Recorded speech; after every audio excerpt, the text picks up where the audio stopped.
Let's be real. 201 Poplar. How everybody doing? I think we all doing good. We actually not at the location, so I think we can't complain. So we'll go with I that. absolutely 100%. And somebody need to put Giannis at 201 Poplar for embarrassing the NBA like that. That's tough. That's tough. You were waiting to get that off. Exactly. Like, tell us how you really feel. That was embarrassing, bro. Like, that's the first thing you could have thought of. Never mind. I was actually gonna give Sheedy and Shark some props. I'm like, hey, y'all see the Bucks in the playoffs? It's gonna be a wrap, but y'all couldn't even beat them last night. Trash. Yeah. We get there. They signed Kevin Love. I knew they won series from that point forward. Next. But we are not here for that. Right. Y'all know, baby. P Shark, Trail, Skyler, Toucan, Sheedy back here again. And let's get the intro video ready.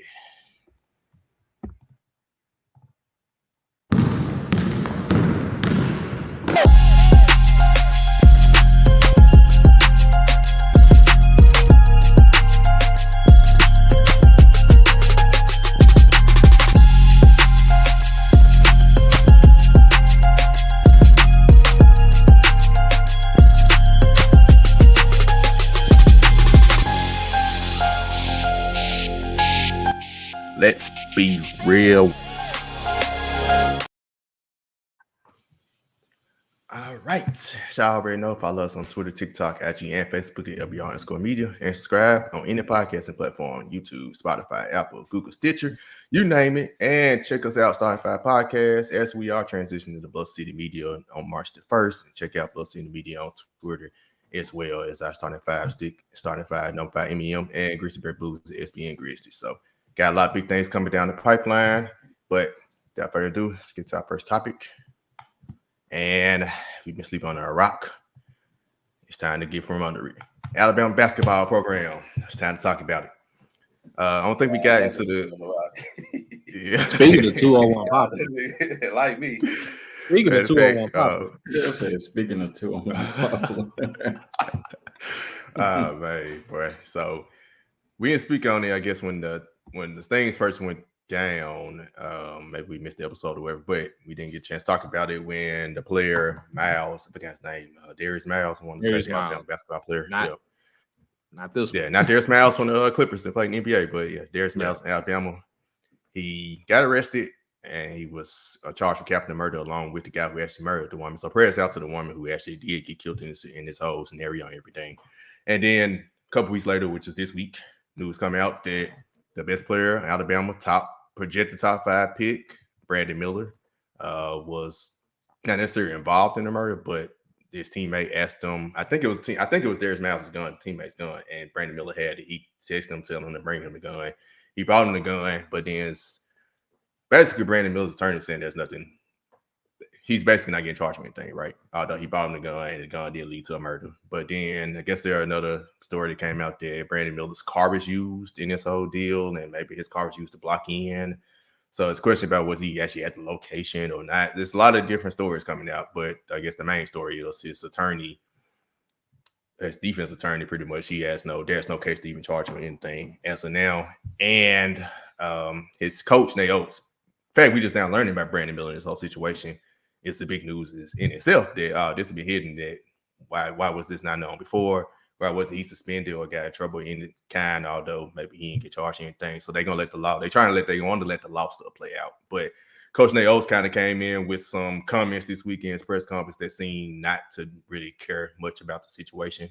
Seemed like he was, you're gonna try to protect your players, but his comments kind of came off as a little like.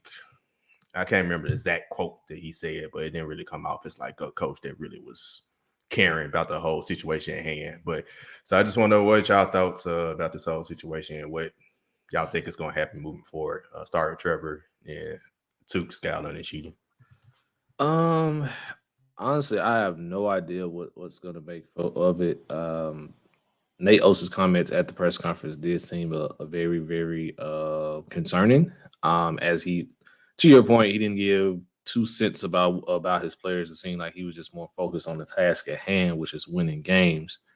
It's unfortunate that this has happened. I'm I'm pretty sure everyone has cooperated with law enforcement and the appropriate officials on this whole thing. So as time progresses, we'll learn more and see how things will turn out in the case for Brandon Miller, if there even is a case. But I don't know, man. It's kind of tough to really formulate an opinion on. And then it really made me think, like, what's going on with these basketball players at Alabama? Like, if we really just want to keep it a bean, because we have this situation now with Darius Miles and his friend talking about possibly Brandon Miller's situation, Josh Primo's situation with San Antonio. Folks forget that he was just at Alabama prior to coming into the league. So I'm not sure what's in the water in Tuscaloosa, but something ain't right right now with this basketball program. And Nate Oates' comments on this whole thing is just really, really concerning, because it's got me wondering at this point, okay, how long is it going to be before the next incident comes out that involves another player? That's pretty much my take on it. Well, one thing it's taught me is kids, if you have a son, don't name your son Darius Miller. I mean, that's number one. But number two, it seemed like everyone's not really caring. So it's like, why should I, in a way, until we know more information? I hate to be insensitive like that, but it seems like, details are still coming out. Of course, Darius Miller is no longer with the team. So, of course, he got to deal with that situation. But with, like Savage just said, like, players have been released. And, for little things like that, like, what if Alabama wasn't the number 2 program in the nation right now? Would Brandon Miller still be on the team? So it's kind of like, the NCAA, they'll call things out when they want to. And when they want to, just go ahead and close their eyes, go ahead, do what y'all do, they're going to do that as well. And I think this could be one of those situations as well, because Brandon Miller is also a top 5 talent in this draft that more than likely is going to be. So I can see them protecting. We've known cases where the NCAA has also protected players as well. And if, it's still kind of on, it's kind of two-sided as well, because, hey, if you're in my car and you're using the gun that I gave you, is something kind of off about that. So I'm gonna stop right here, because we need more information. As information comes, information to change. But like I said, we don't know too much about it. But at the same time, NCAA, y'all funny, because like I said, if Alabama won number 2 and this kid won a top 5, top 10 prospect, what were we talking about right now?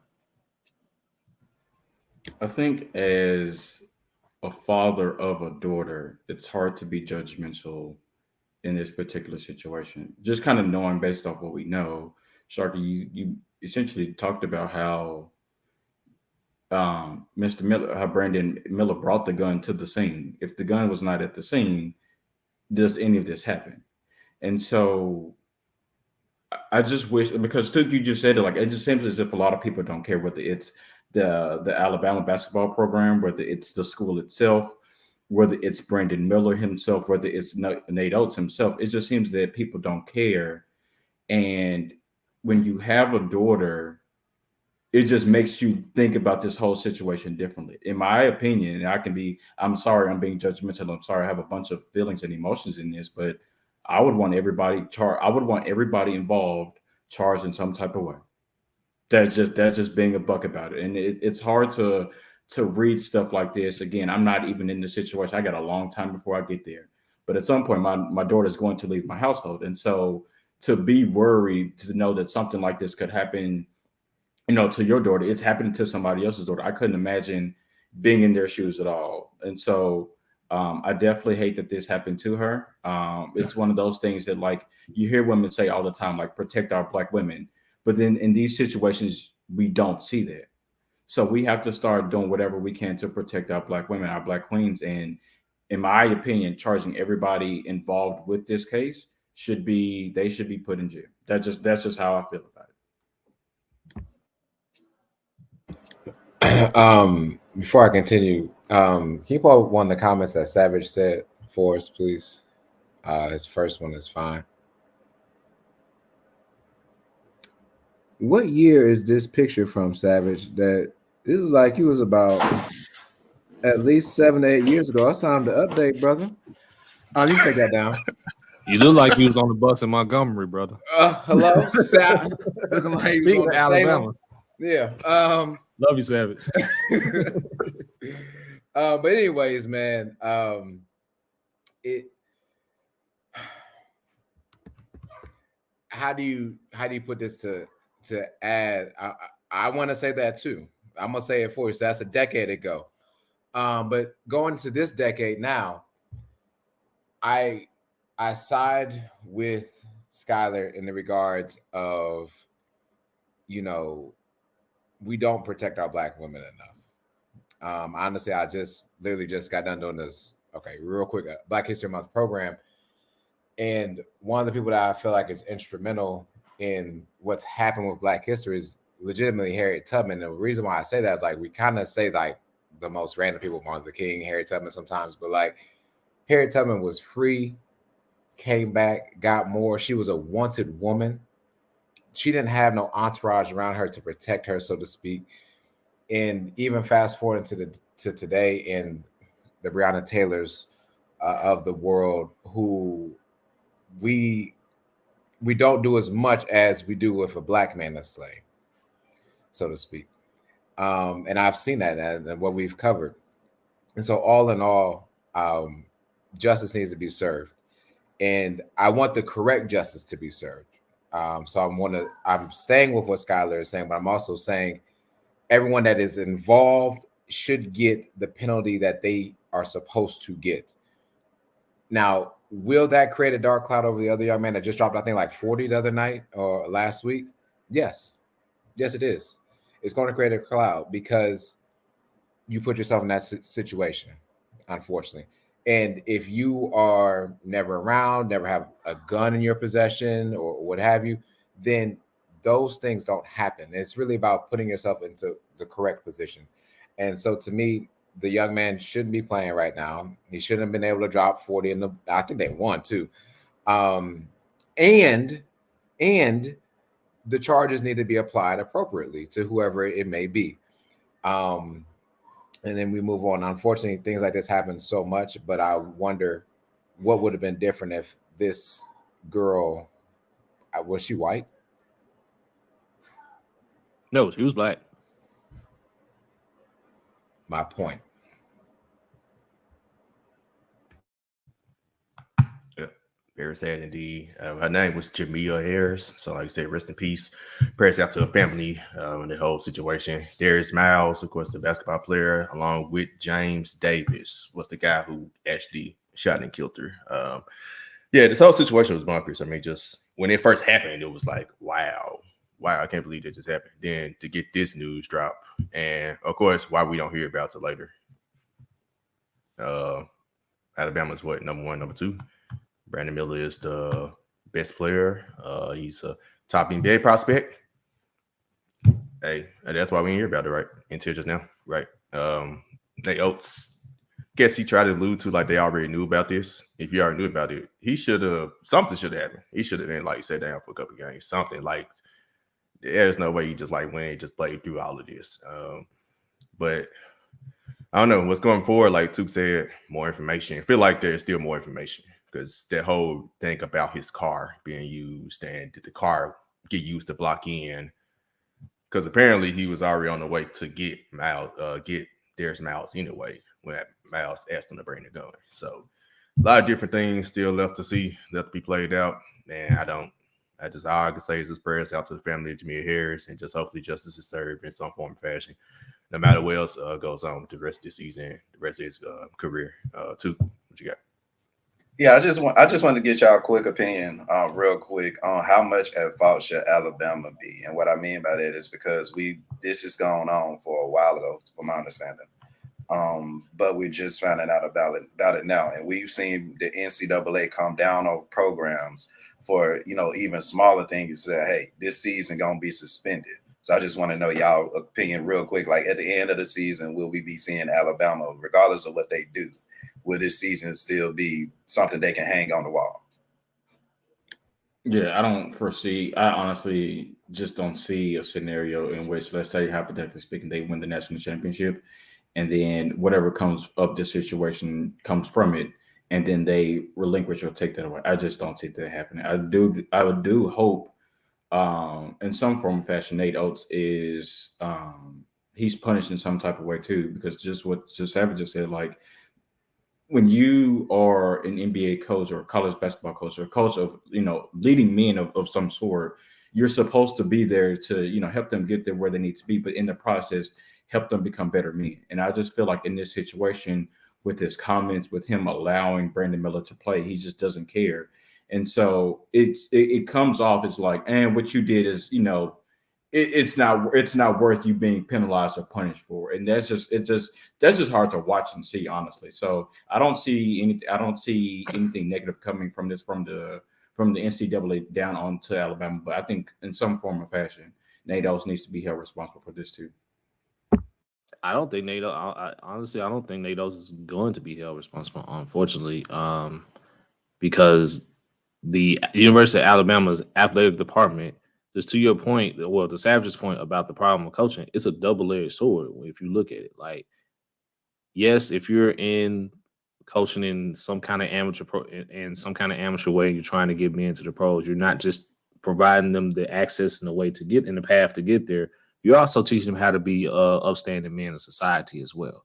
However, on the other side, this school is paying you buku's amount of money to win games. So we really can't be surprised at the fact that Nate Oates is just focusing on win games, because let's just keep it a buck, he's quote unquote doing his job. So I agree with Skylar here that I don't think nothing negative is going to happen to Alabama, because it would literally take Alabama investigating themselves for this to happen, and I don't see that happening at all. So there you go. Yeah, I think Alabama has become the NCAA's darling, so to speak. And in that case as well, Oates needs to be held to the fire. And let me explain why from a coaching standpoint. If a player is not, to the point about character development, if a player is not, passing off his classes, he doesn't play in the game. He's academically ineligible. And if a player does misconduct with a team, it's a coach's decision to sit him out. If Oates knows about this and is not saying anything about it, even if it's a speculation about it, I think he needs to be the one that said, hey, you need to sit this one out until we figure out exactly what it is, whatever it may be. That would have been a better stance for me. Hell, James Wiseman sat out. Penny sat people down. For less. So what I'm saying is there was an opportunity to do so. He chose not to do it. He chose to say, let me win, because I got the top 5 talent. And even though I hear that part, even though I hear it, I will never agree to it. Because at the end of the day, if you're not teaching these young men how to be men, if you're teaching them to hide things, if you're teaching them to do that, then what's going to come about, not even just their lives, but damn it, the pendulum swings back. And what is that going to affect with your life? Because this is the character that you are developing within your program. Yeah, same, man. I don't think anything. Only way something happening in Alabama is if there's nothing that's going to happen in Alabama, really, because if they win a championship, you take away championships for academically ineligible players. Nothing in this situation screams academically ineligible, right? That's just something he probably should just got sat down for, suspended for being involved, but it doesn't do anything like she just said about grades and everything like that. That's why teams get championships taken away, not for like off-court incidents, more so. But something probably should happen to Nate Oates coming forward if Brandon Miller's charged more and more happens. And go back with my guy Mike Patton, 2-1 AFC South, said he saw where Scout said Miller's. That's probably what's going to happen with Brandon Miller going forward. If he does get away with this, Scout did say like his character ain't the issue. I saw that this week too.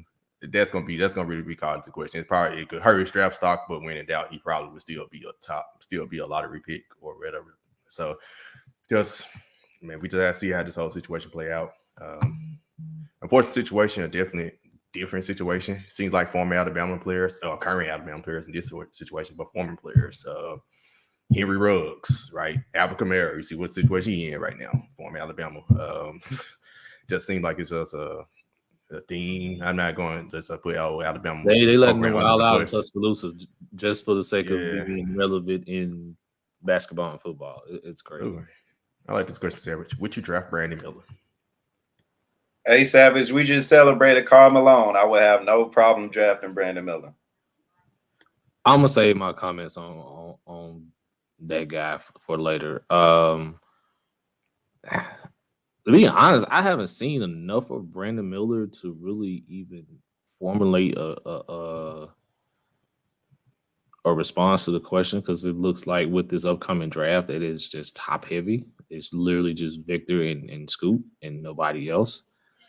The Alabama games that I have watched, Brandon Miller doesn't really like jump out of the screen at me. Maybe that's because of how the college basketball game is structured and it's tough to watch games. I don't know. I need to see a couple more. Maybe with the SEC tournament coming up, I'll have a better understanding and probably would have an answer to that. But if he's top 5, if he's projected top 5, I mean, it's obvious that you would draft him. So I guess. I honestly do not know, and it's again just because like that's a hard pill to swallow. I think if I were a GM, if I'm the owner of a team and I'm thinking about drafting him, I think you find classes, you find something, you do whatever you can to ensure he's in a good space, good space mentally, so that way he can avoid to try to get to be in situations like that again. That's my answer. I like that.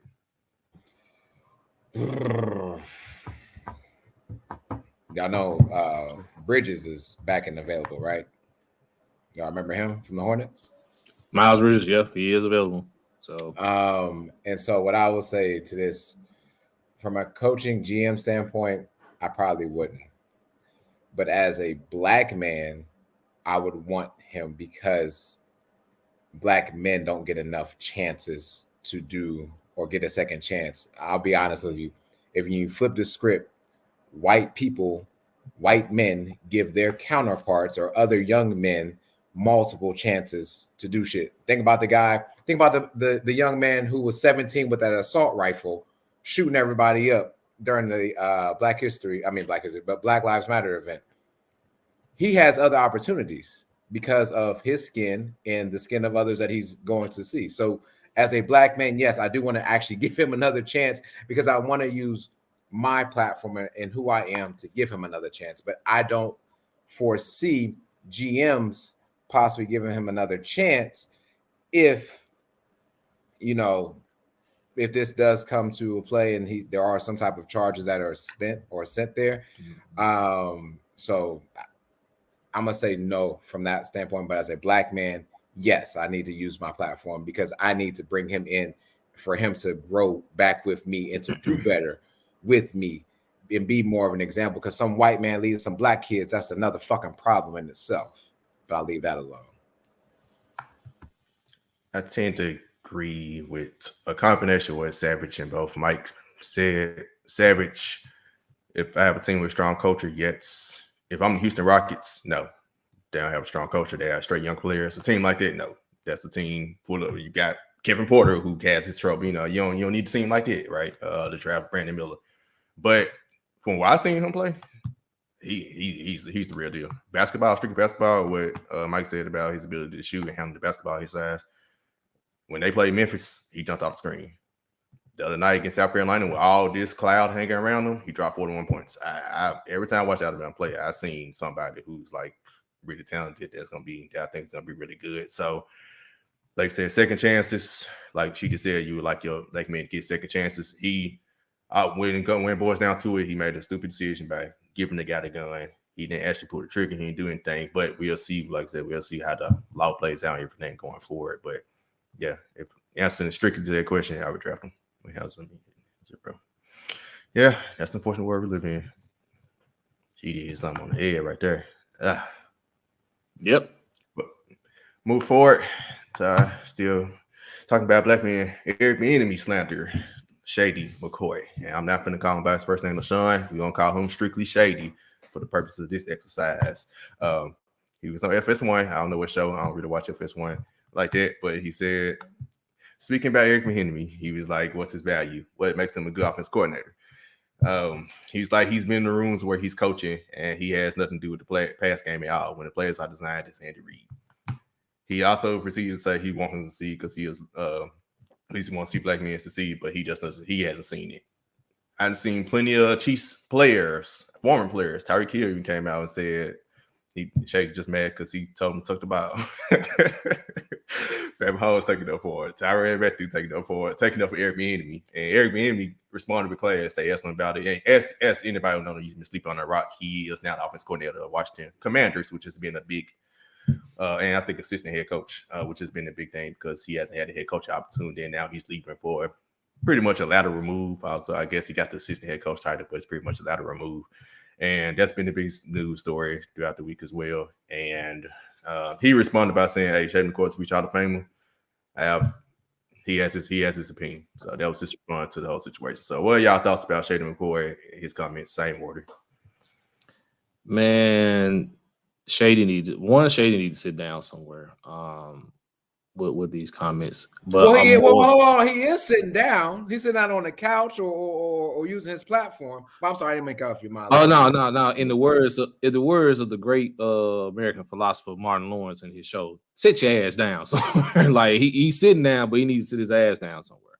But honestly, I'm more disgusted because this is media 101. And that's what I took this as. Anytime a black person is being promoted or being elevated in some form or fashion, these media execs will send black people to do their dirty work, i.e. Shady McCoy, Stephen A. Smith, whoever else it may be, just to slander whatever black man is being elevated or is being celebrated or is being talked about in this shape, form, or fashion. So I took more from that than the actual comments. I just kind of just laughed it off. I'm like, okay, Shady's just hating at this point. Like, bro, chill. Like, and if you were watching the Super Bowl and you watched Andy Reid's interview after the Super Bowl, he specifically said, I commend Eric Bieniemy for the play calling that he had in the second half, which, if I'm not mistaken, the Chiefs just ran off practically 35 straight in the second half. So for Andy Reid to sit there, who we all know is an offensive guru himself, but to give Eric Bieniemy his credit for his play calling in the second half for the Chiefs to get their win, that's enough within itself. Yeah, Shady just needs to chill, needs to sit down. I'm upset Eric Bieniemy didn't get a head coaching opportunity, but I mean, I take the Washington job. At this point, let's just hope Washington can just get things together. Because on the offensive side of the ball, they actually got some decent weapons with Scary Terry, of course, Antonio Gibson and things of that nature. So you get the quarterback situation taken care of, maybe beef up the offensive line or whatever. I mean, Washington can make some noise, but unfortunately they're in the NFC East. So we'll see what that looks like going forward. That's a crazy statement these days. Unfortunately, the NFC East, they used to be fortunate. Well, how times change. Man. I can't wait to talk about the Washington later on this year. But this is none but Shady being shady, Shady hating, simple as that. But at the same time, the point that he didn't make that I was going to make on why Eric Bieniemy could fail, he didn't make it. He brought up the fact that, he was in the locker rooms and the film rooms, not participating, which may have been true. But from what I've heard and what I can put two and two together is that Eric Bieniemy mouth is it makes him an ass, to some players. And that's pretty true. So if I were to say the reason why Eric Bieniemy will fail, it'll be because of that. So Shady again is just being he hating right now. What's up? Actually, he did mention it about him mouthing off because he did actually mention it as well. Okay, cool. I'll take that back now. Okay, cool. But the reason he would fail is literally because his mouth, and Washington got a lot of young players, honestly, a young roster who may or may not, feel respected or about it. But And that's kind of the reason why it took so long for Bieniemy to get another position at least, outside of the Chiefs. But at the same time, if I'm with Andy Reid learning from him, why would I go anywhere else until a perfect opportunity came up for me? So again, I think this is the perfect opportunity for Eric, but at the same time, he's gonna have to watch his mouth because he got a lot of young players that may or may not like what he got to say. A new pet peeve of mine is when black men talk down upon other black men that are doing well. That frustrates the absolute hell out of me. Sorry, Eva's in the background. And in this situation, it's ugly to see that. Like, it's just ugly to see, like, Shady get on that platform that he has and talk down about Eric Bieniemy, which I think we all can widely agree is a really good offensive coordinator, to a point where he could have left the Kansas City Chiefs and probably gotten an offensive coordinator job on any other team. Hell, I would take him on Pittsburgh. So that was just tough to see. Like, it's just like, bro, like that's not it. And to your point, Sharky, like, it made him, like, it was bad to see it from the jump, but then it was also kind of bad to see it after other players, whether it was current Chiefs players or former Chiefs players, say, that's not the vibe I got from him. Yeah, now granted, maybe he talked to you a little sideways, but one, that's kind of football. Two, if they can agree to say, yeah, but he helped me become a better man, or he's really good at offensive play calling. To your point, Trevor, like, Eric Bieniemy can call some damn plays, and if it's not about him creating or drawing a really good play, sometimes it's good timing. And you saw that in the Super Bowl, for the Chiefs to run off the amount of points that they did in the second half against that Philly defense says a lot, man. Like, it really sucks that he felt the need that he has to leave Kansas City to prove himself. I feel like he doesn't need to do that. But then there's a part of me that also kind of understands it. I think the other frustrating part is the fact that he went to the Washington Commanders, who we all know is not that good of a franchise either. I just felt like he could have just went anywhere else. But that's just me. One thing, real quick, I think some people do have to leave, certain environments to see how good they are. And you got a defense that's being coached by Ron Rivera, who's a defensive coach, and Eric going in and calling the shots on offense. I think it makes them a better team, and I think we really get to see what Eric Bieniemy can do, especially if they got a better record than the Cowboys this season. You know what I'm saying? I'm just saying. We'll talk more when I find out who's going to be their starting quarterback. I'm sorry. I'd like to move forward. Sam Howell. It sounds like Sam Howell is the move, but we'll see what happens this offseason. Because they're stuck with Carson Wentz's contract. So they can't. Yeah, they can't move Carson Wentz. So and they can't really trade. They so far down the draft board day, it's hard to trade. Yeah, they kind of stuck. So they really got no choice. So you had to mention the Cowboys. That was your fault. At least we saw the playoffs, and y'all didn't see it again this year. But neither here nor there for the NFC South. Let me just speak about. I won't talk about the comments yet. I want to talk about the move and how disrespectful that was to me. Eric Bieniemy, since being the offensive coordinator for the past 5 years, yes, Patrick Mahomes, yes, Andy Reid. But I might be underneath a rock, but for 5 straight years, I believe they've been in the AFC Championship. And I believe out of those 5 years, 3 of those years, they've been in the Super Bowl. And 1 year, they ran into the Buccaneers, but they ran into the Buccaneers with a hurt Hall of Fame quarterback and 2 offensive tackles out. The man's resume, Eric Bieniemy, speaks for himself. And the fact that he has to make a lateral move to be an offensive coordinator for the Washington whatevers is ridiculous. And I hope that Washington doesn't use him as a scapegoat or for Ron Rivera. I don't know what it's going to be. Because honestly, he put himself in a division that I think has, of those 3 teams, top 12 defenses out of those 3 that you're going to have to see at least twice a year. And so, yeah, I hear you about the offense. I hear you about the defense. But they got 3 other teams in that division that all went into the playoffs and all made some noise last season. And honestly, Washington, and I'm not against Washington, they were maybe 2 games out from being in there, and we could have had a whole NFC East in there. Who would have thought? And so I just want to put more respect on his name. And I really, really, really hope that we can get to a position where Black men don't have to prove themselves so much in a winning organization for 5 straight years, but we let these white men come back and coach these men after losing seasons and being fired. How does that work? Well, it's because the owners aren't all Black. People that run the NFL are all Black, so I get it. But the players are Black. Anyways, back to Shady. I don't care about you, Shady. Next slide. Forgot to mention Jeff Saturday, former player. He just retired yesterday. Already coaching. Bum. That was terrible. 9 more. They hired their new He coach. got a chance. Which and that's think about the Super Bowl, and 2 coordinators from the losing team got head coaching jobs the day afterward, and the coordinator from the winning team that's been in 3 Super Bowls in 5 years hasn't got a head coaching job in 5 years. But Shady McCoy, man, you're bored. Like she just said, man. Next slide, bro. You're bored. Yep. I can understand. It goes back to what Ryan said in the comments. Where'd it go?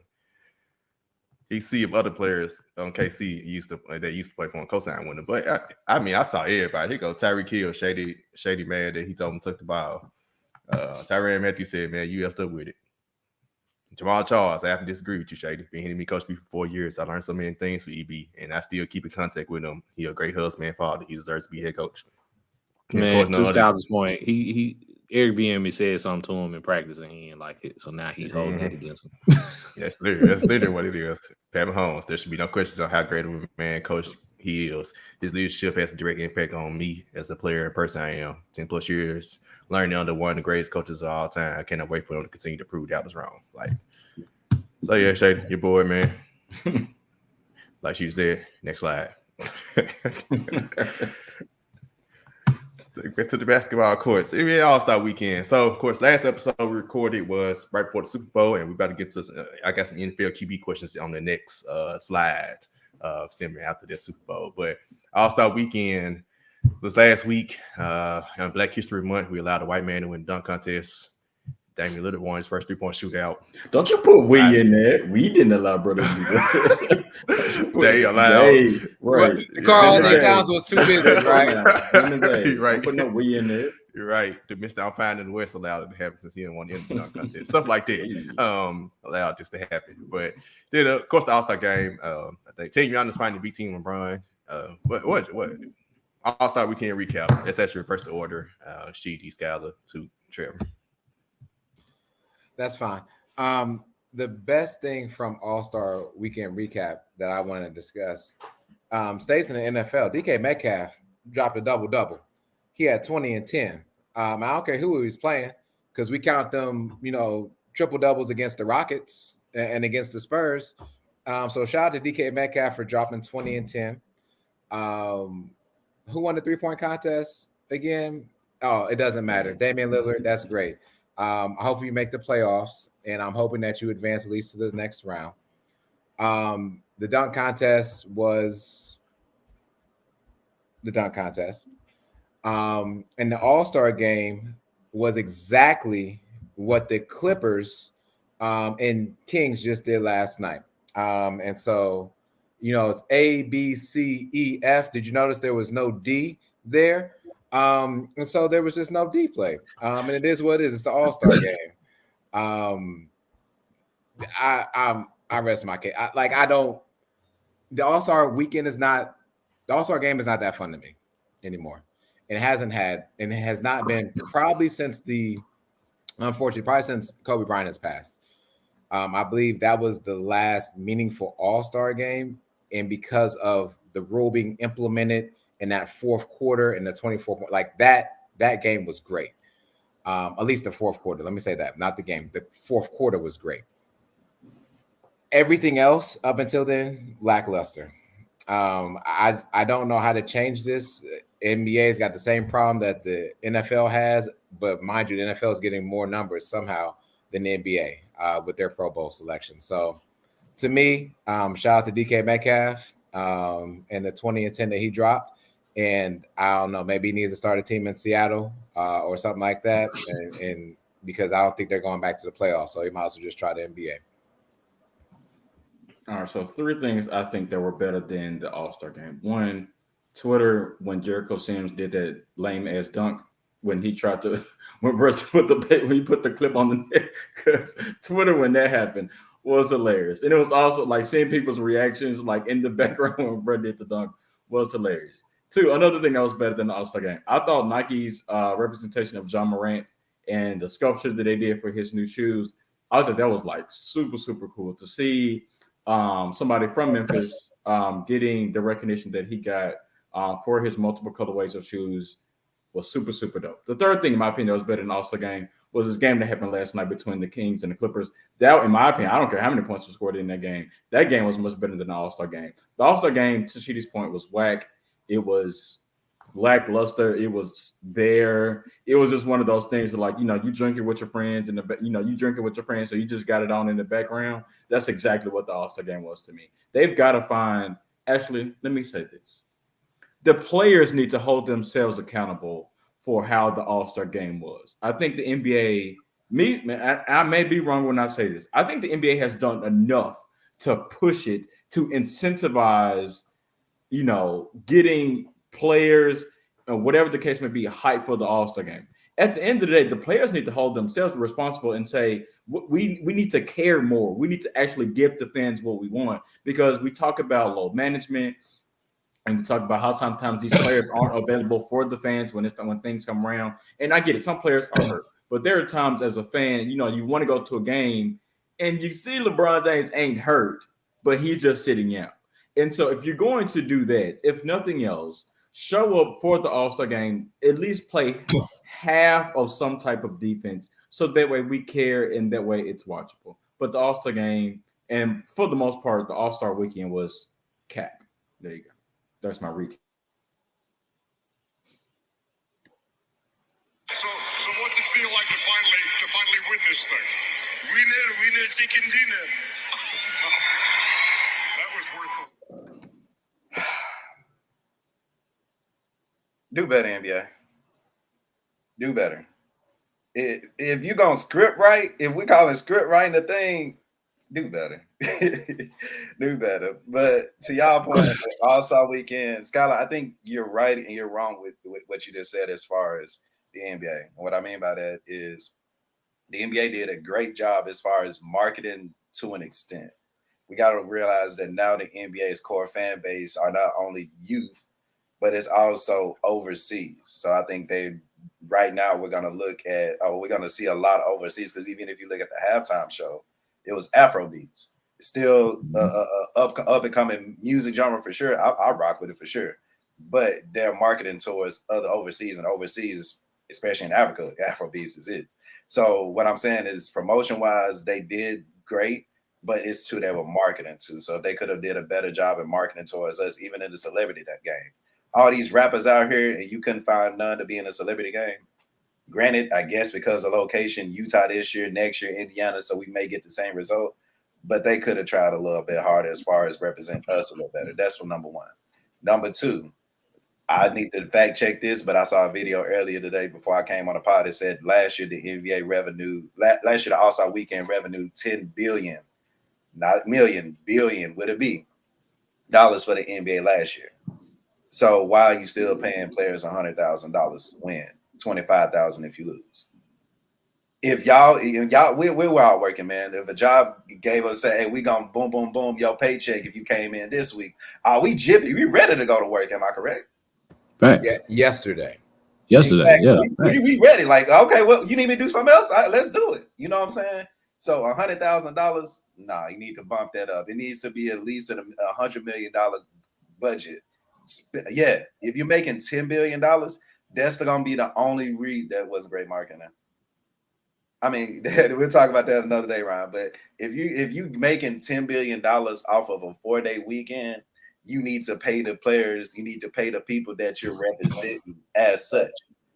That's gonna make me play hard on the court. I'm not finna go get injured for $100,000. especially with most of the players that's on the court are in playoff hunt anyway. You gonna continue to see a messed up water product until you pay me what I'm worth. I ain't gotta say 10 million. That's what I'm at with it, Sheedy, 100 mil at least, because you need to have the top players in the dunk contest. Otherwise, what are they getting? They already gonna get memed anyway. If I'm getting $10 million to be in this shit, I'll take being meme for a year. You get what I'm saying? That's all I'm saying. So the NBA could do a lot better with the $10 billion that they get. Oh man. All-Star weekend, 3 out of 10. Do not recommend at all. This whole weekend was just god awful trash. I am sorry. Brigade Rotten Tomato rating. Yeah. Trash. Straight trash. The celebrity game, first and foremost, I could care less. The last great celebrity game was when J. Cole played, when he caught a alley-oop from Kevin Hart. That was probably, I don't even remember. I think that was maybe 10 years ago. So that's probably was the last one. When you talking about back when Savage had that picture? Yeah, pretty much. There you go. That's probably was the last great celebrity game. The only good thing about All-Star Weekend was actually the rising stars of I like the format that they got with that's tournament style, pickup type of thing. You have a certain amount that you're going to as far as playing. Shout out to Team Powell with Jaden Ivey and I believe Jalen Duran and others for taking the W there. That was great. It was always great to see the NBA's future showcase themselves. Also, shout out to Junior who showcased himself as well out there getting buckets as we know that he can. Saturday was just a train wreck, and I had to have my alcohol near just to get through the events of Saturday. That's just how trash it was. The dunk contest, when I saw who was announced, when I heard that Matt McClung was in it, it was a foregone conclusion that he was winning the dunk contest. I'm sorry. I did my homework. I watched Matt McClung when he was in high school and when he was at Georgetown. So I already knew what was up. Like everyone else just couldn't compete. So that was a foregone conclusion. I got it right the second time with the 3-point shootout. Kevin Huerter let me down, but I did say Dame was my second choice. So I got it right the second time there. But again, who cares? Okay, congratulations, Dame. You won the 3-point shootout. What are you going to do in March, April, and potentially May? Let's just keep it a being there. The skills competition, I don't even care. I don't even remember who was in it. So let's just keep it a being there. And then Sunday, man, no, I'll go back to Saturday. You had Karl Malone, public enemy number 1, as a damn coach in the dunk contest when you clearly have somebody who has played for the Utah Jazz, and excuse me if I aged myself a little bit, who went by the name of Dr. Duncanstein, by the name of Daryl Griffin, who was famous for playing for the Jazz. So you mean tell me that he wasn't available to judge his dunk contest? But instead, y'all just want to push Karl Malone out there like everything is all gravy when he's public enemy number 1. So NBA hold that L for that. Nasty work, Trevor. Nasty work, my brother. I know. Nasty. Just hold the L. And then Sunday's game was just a train wreck, and honestly, it's not going to change. I don't care how you incentivize the players to play hard there. It's not going to happen because everyone is so protective of their brand. Everyone is so protective of their health. And we as fans, what we judge players on nowadays, instead of just appreciating the greatness that they have, we judge them by how many rings they win. So these players now got this mindset that, well, I don't care about some regular game against with other stars in February. Like, what? Let's hoop it. What we talking about in April and May and potentially June? That's what these players, majority of these players in the All-Star game are really focused on. Like, let's just keep it a being there because let's be honest. If someone gets hurt, anybody from the All-Star team gets hurt and it's a serious injury, that team season is done. Ja Morant goes down for the Grizzlies. The Grizzlies are pretty much done for the season. Giannis goes down for the Bucks, which he did have the wrist injury. But let's just say if he plays like he plays on a regular season night, he goes down and he's out for an extensive time, the Bucks are pretty much done. So, and that's another thing if we want to keep it a being, because Stan Van Gundy touched on this months ago. with all these advances in modern medicine, why are there so many injuries in the NBA? And John Wall kind of snitched on y'all a little bit with his podcast or tour, saying that y'all only practice about 30 minutes a day. So if you only practice about 30 minutes a day before games, and you're probably doing extra work as far as basketball related, like, where is your conditioning? Where are you in the weight room getting stronger to make sure your body is more sustainable for a potential 82 or possibly 100 game season? Because let's just keep it a bean, you're going to be playing 100 games between the season and the playoffs if your team is actually good.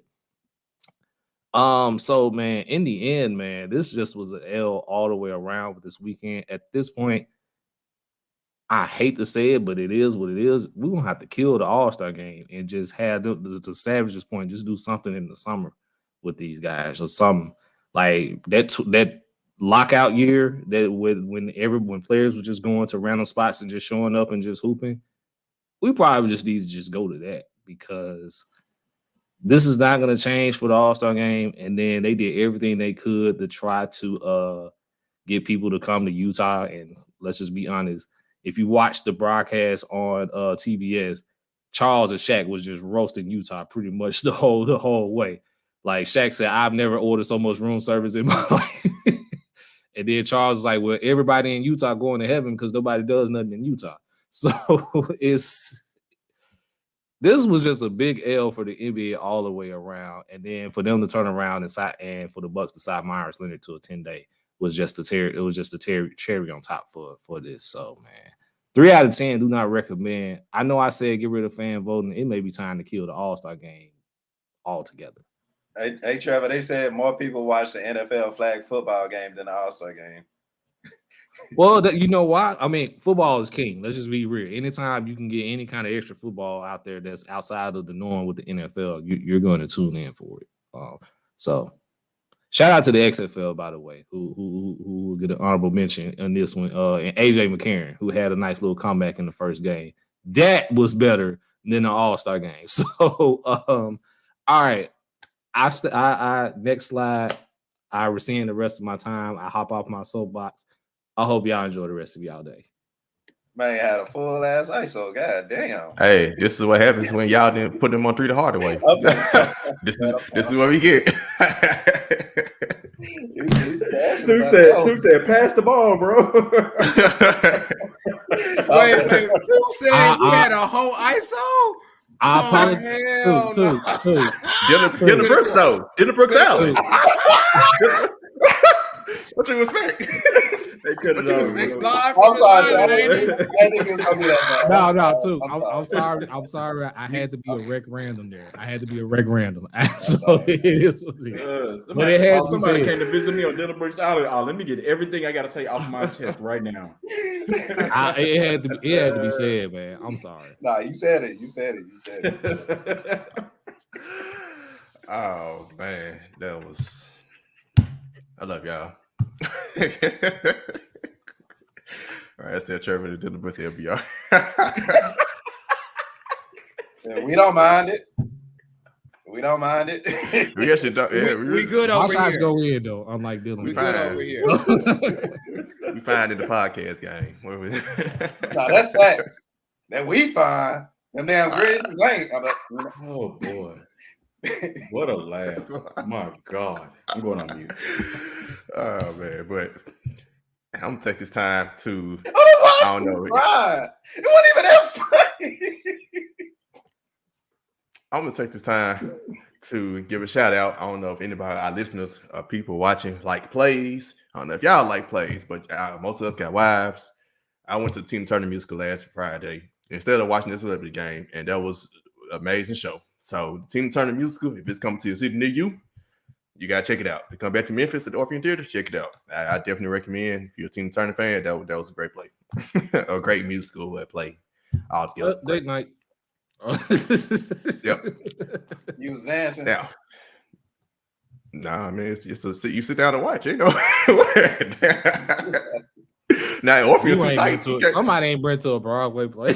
Man, you can't get it. Orpheum Theater. You can't. Ain't no. It's tight in there. Ain't no. Yeah. Ready to move, but Going All-Star weekend, like I said, All-Star game is what it is. Like NFL did flag football game, maybe NBA should do like a one-on-one tournament, right? They'll get the players up and going. I'm pretty sure one-on-one the folks will go. Might be going to discuss some Joe Monet. I didn't watch the game, so I wouldn't know. All she did was look good. Damn. That's all she did was look good. Because he gonna put I'm that sorry. joint on the script. He said, "No, that's get talked about." I don't care how many times I put it in the comments. Y'all finna talk about her. Yeah, I just see it. So I was at the debut. Was good. But yeah, rest of the weekend, watch. Mac McClung did well. That was I mean, I saw dunks I hadn't seen before. So there's none more you can ask for. Trey Murphy gave him a little run. So that dunk contest is building. I thought Julius Randle being 3-point contest was atrocious. I don't Nah, him putting up 46 points and giving 2 rebounds is atrocious. And on the next, hold on the next episode on Who Ruined Toops Parlay. I'm done, y'all. My bad. On the next episode on Who Ruined Toops Parlay, this episode goes to Julius Randle. Oh man, and yeah, I got nothing else. The best part of the All-Star weekend, best part of the All-Star game was them picking the players before the game, and even that they butchered that with the whole not one player flag. Jaren Jackson was picked last, god dog. It didn't make no difference. It didn't make no difference. All right, man. Let's move forward, man. Back to the football field. NFL. I got some QB questions coming out of the Super Bowl. Took the rest of us knew Pat Mahomes is number one. Is Pat Mahomes officially number one in your book after that game? He is, and I'm officially done going against him. Unless it's against my Panthers, I'm done. I tried. He did his thing. All 5 of us. Is Joe Burrow number 2? Yep. Anybody disagree? Yeah, I can agree there. Yes. yeah. I think for people that watch NFL Live, Dan Orlovsky, who's really good at breaking down film, talks about how Pat Mahomes is probably the better talent, but Joe Burrow is probably the purest of quarterbacks that there are in the league. And Joe Burrow is it. And I hate that he's in the AFC North because Lord Jesus, we got to. Well, as long as they don't have an offensive line, then we'll at least have a chance. Yeah, so he's literally averaging like 35 against the Steelers in the past 2 seasons. Yeah, I don't care about none of that. So no, yes, to answer your question, sorry. Yeah. All right. Now we're about to get into some real debates. Is Josh Allen number 3? And if he's not, don't pick who you got at number 3, because I got some more questions about other quarterbacks leading after this. Are we going to say based on this season alone, or are we talking about this season going forward? What your from this season going forward? I say yes. By default, yes. Unfortunately, no. Damn, should we say no? Yeah, I said no. Okay. My like for Josh Allen, and from what I'm seeing, is going down. I got him going down. Oh, dang. I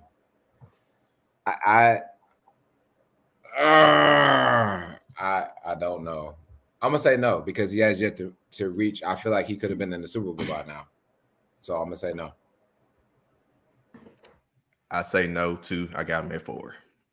Next up is Jalen Hurts, top 5 after his Super Bowl performance in his season. Yes. Which y'all rank him ahead of Josh? Where the people who say yes, Josh Allen been number 3. That's not a question for you. The ones who said no, is Jalen Hurts ahead of Josh Allen? No, only because I've seen Josh Allen do it a little bit longer than Jalen Hurts. That's the only reason I have Josh Allen at 3, and I would have Jalen Hurts at 4. I would, because if you're gonna compare both of them to a certain player, y'all know my guy Cam Newton, and both of them get compared to Cam Newton. Jalen Hurts is more Cam Newton than Josh Allen, and Jalen Hurts has a better team all around him, especially as running backs, than Josh Allen, and so he's able to do more with what he has. Whether Josh Allen, I feel like Josh Allen has peaked, to be honest with you, and that's why I kind of got him going down. So right now, even if you ask me who I think gonna have a better season next year, I'm rolling with Jalen Hurts over Josh Allen.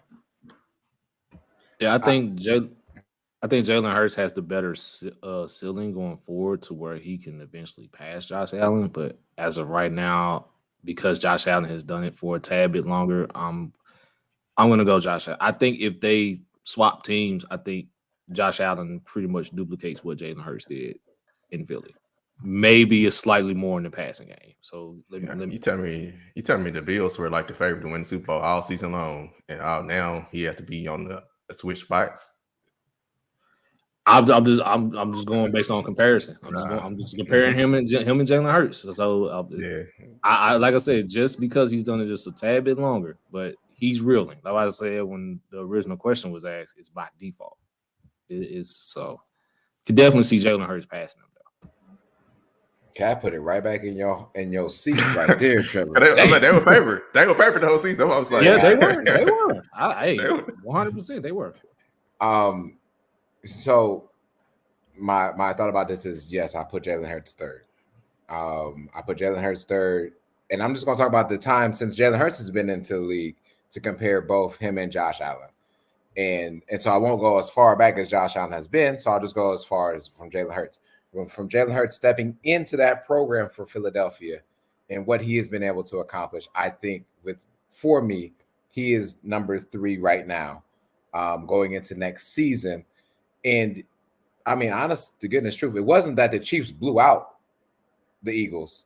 Jalen Hurts still had them with a gunner's chance, so to speak, going in there. So, and I can't remember, the Bills got their ass whooped at home again. Okay, yeah, I'll go for Jalen Hurts ahead. The reason why, and I'm comparing their career arcs kind of compare in the first 3 years in the sense that first year, they were decent. You saw the potential. Let's see. Second year, they got their teams to the playoffs, but they were more running quarterbacks. Passing wise, Josh Allen has some accuracy issues. Jalen Hurts didn't just have many weapons, but same thing, same issues. Third year, they trade for Stephon Diggs. Eagles trade for A.J. Brown. They become real quarterbacks. Josh Allen gets the AFC Championship. Jalen Hurts takes his team step further to the Super Bowl and arguably outplayed Pat Mahomes in the Super Bowl. If we keeping it, but arguably, right? I'm not gonna say he actually did, but he went toe-to-toe with him, right? I won't say he probably didn't because that fumble that he had that the Chiefs scored a touchdown on probably actually lost them the game. But arguably that he went toe-to-toe with him. So I put him ahead of Josh Allen and put him at 3 and 4, but that we just got a good future of quarterbacks in this league. I do think they're tit for tat right there. Now here goes some real next up debates. Is Justin Herbert top 5? We're pretty much number 5. No.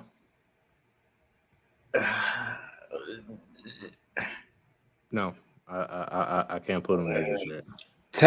I'm going to say yes based off of his talent. I say yes. I think he's a byproduct of being part of a quote-unquote cursed franchise, which is the Chargers.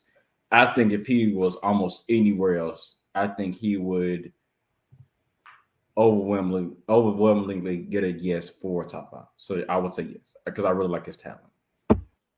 Y'all know I love Jay Herbo, man, but he let me down this season, and I got him right outside the top 5 at 6. Like I honestly just my top 5 quarterbacks right now. I got him at 6 right now.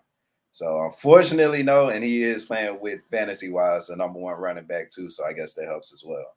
And Keenan Allen was missing a lot of time, so hopefully he can crack that top 5 next season. But now, can't rock with my guy. Just a bit outside, yeah. So for 2 same enemies, I have him just outside at 6.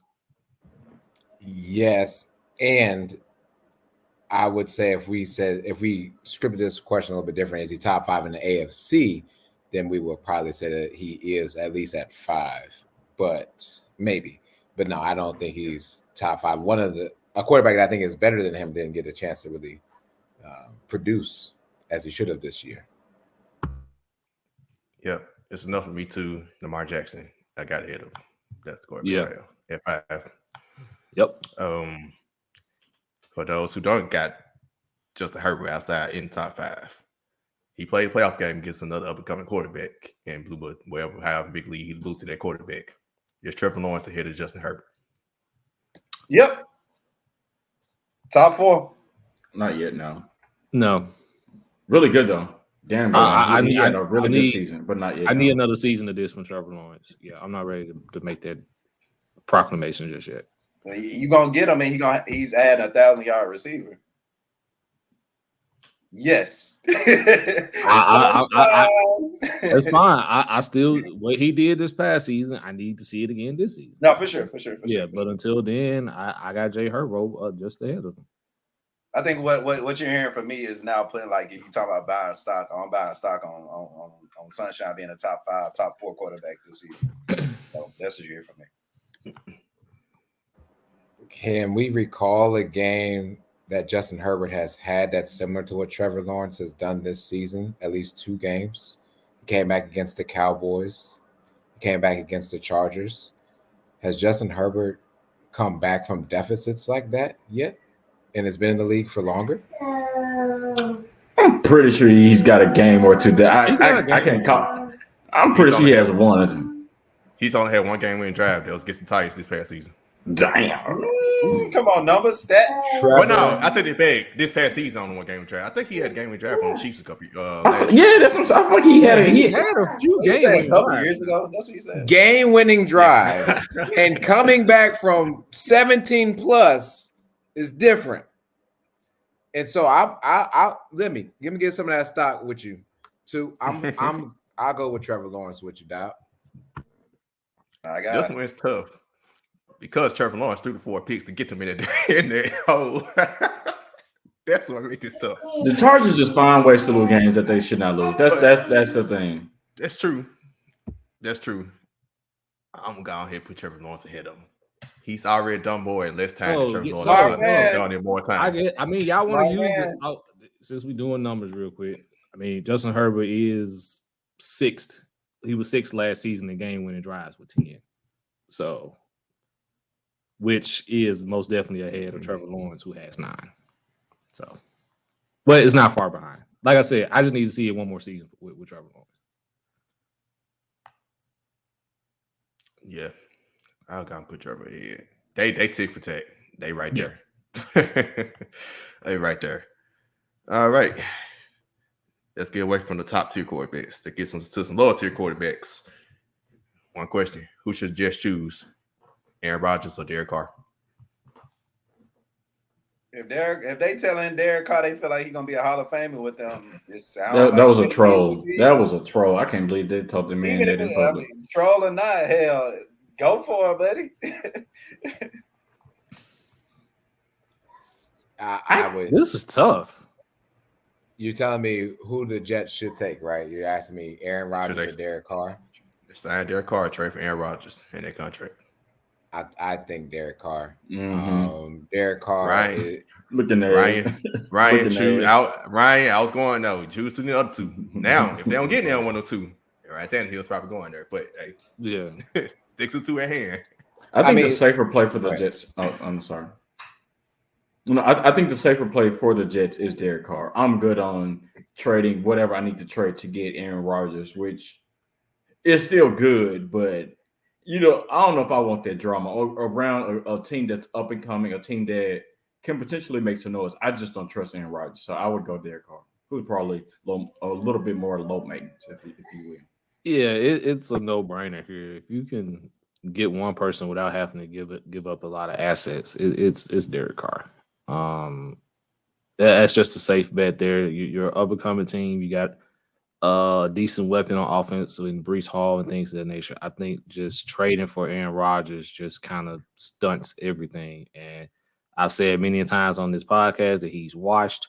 And yeah, Derek Carr is your safe bet if you're the Jets. Derek Carr, ladies and gentlemen, to the Jets is the best move. Aaron Rodgers will probably be a Raider if he's not a Packer. I got Derek Carr too. 31. Yep. He's way younger, 31 years old. You ain't got to trade no draft picks or players or whatever you got to trade to get him. And he's probably going to cost less than Aaron Rodgers. So literally, you ain't got to trade and take on the contract of him. So you're losing picks and more money for an older quarterback that may retire any given day now. Right? That's going to dark places. I can't believe that came across an ESPN notification, bro. talking about he left his doc retreat. Man, I tell you, Bro, who cares? Exactly. Who cares about Why Aaron is this Rodgers, bro? news? Mike, golly. he didn't think about that. I thought about that. I didn't want to Person say he ain't it. like. The person he ain't like. That's interesting. Go. All right, man. That's my question. Wait. Can you go back to that comment again? I'm sorry, I missed it. I was moving up my screen. Oh, and then he goes to the Vikings after that, right? Yeah.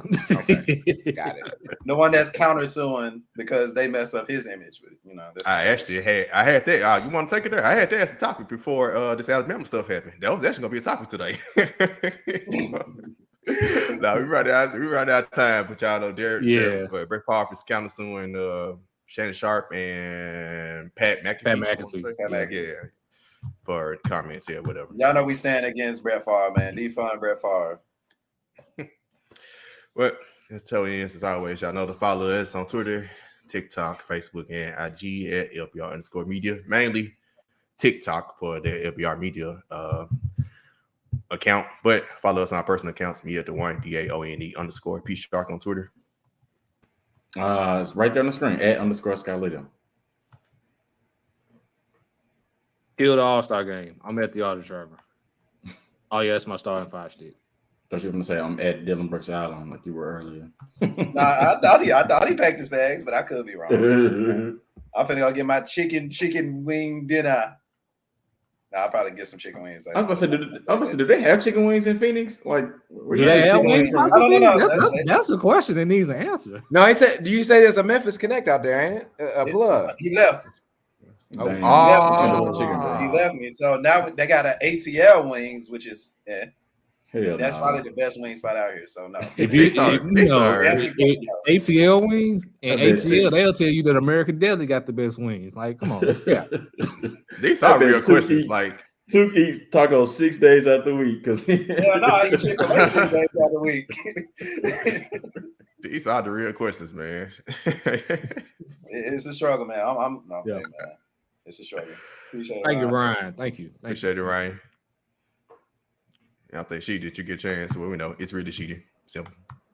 Oh, well, damn, there we go. No need to ISO me. All right, I got you. Yeah. I'm yelling. No, you can't. I know. I know you missed the opportunity, man. All right, man. Of course, like I said, follow us on all podcast platforms, YouTube, Apple, Spotify, Google, you name it. And till next time, we'll be probably back next week. Women's month is coming up, so we'll see what we have in store for March. But till next time, peace. Peace.